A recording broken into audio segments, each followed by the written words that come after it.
नमस्कार, मैं हूँ पूनम शर्मा और आप देख रहे हैं झारखंड सच की खबरें। आइए चलते हैं खबर की ओर।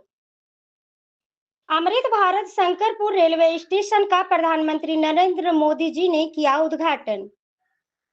जसीडीह मधुपुर रेलखंड पर स्थित शंकरपुर रेलवे स्टेशन का अमृत भारत योजना के तहत कायाकल्प हुआ है। प्रधानमंत्री नरेंद्र मोदी जी ने गुरुवार को इसका ऑनलाइन उद्घाटन किया।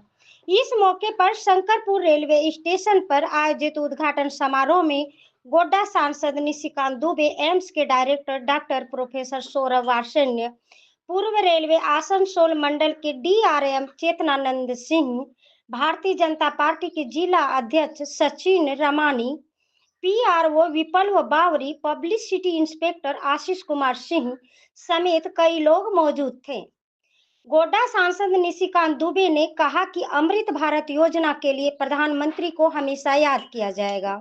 मधुपुर और जसीडीह रेलवे स्टेशन से बेहतर सुविधा अब शंकरपुर रेलवे स्टेशन में है। यह सब कुछ मोदी जी के कारण संभव हुआ है। शंकरपुर स्टेशन से सटे प्लास्टिक पार्क बन रहा है, इससे वहां के लोगों को रोजगार का अवसर भी मिलेगा। देवघर एम्स में 21 जून को इमरजेंसी सेवा की शुरुआत हो रही है।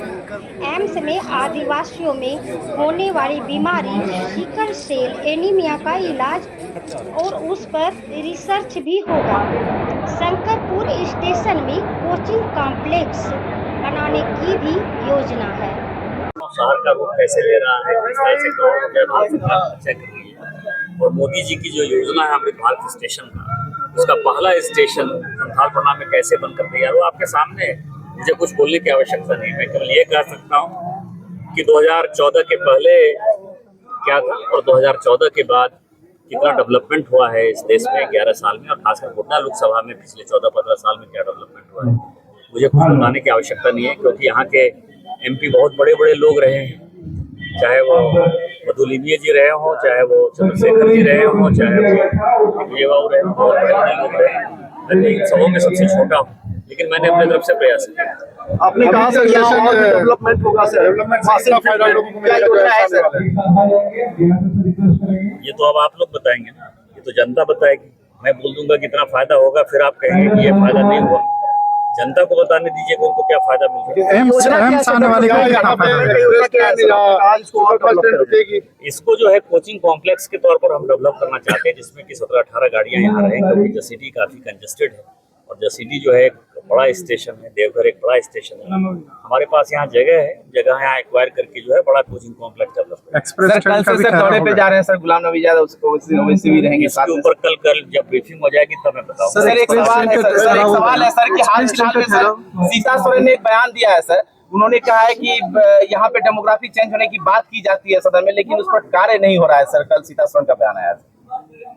कार्य तो राज्य सरकार को करना है, मैं अपने राज्य सरकार को कहा, भारतीय जनता पार्टी के सदस्य हैं और स्वाभाविक तौर पर उनका जो पीड़ा है हेमंत सोरेन सरकार से वो उन्होंने व्यक्त किया है। जहाँ तक डेलीगेशन का सवाल है, मैं इतना ही कह सकता हूँ कि 788 मेंबर ऑफ पार्लियामेंट है इस देश में, उसमें से 45 संसद के सदस्य जो है वो डेलीगेशन में जा रहे हैं। उस 45 संसद के सदस्य में से मुझे लगता है कि लगभग 543 लोकसभा के सदस्यों में से शायद 30 लोकसभा के सदस्य हैं उसमें। उस 30 लोकसभा के सदस्य में गोड्डा लोकसभा के सांसद सदस्य होने के नाते मुझे माननीय मोदी जी ने सौभाग्य दिया, केंद्र ने सौभाग्य दिया, भारत सरकार ने सौभाग्य दिया। मुझे लगता है कि ये सारा सम्मान मान जो कुछ भी है ये सब गोड्डा की जनता को समर्पित है। यदि वो नहीं होती, वो यदि वोट नहीं देते, मैं सांसद नहीं होता और सांसद नहीं होता तो ये मौका नहीं। बजरंगी भाईजान जा रहे हैं सर सऊदी अरब से, इस पर क्या कहेंगे सर? Mecca Medina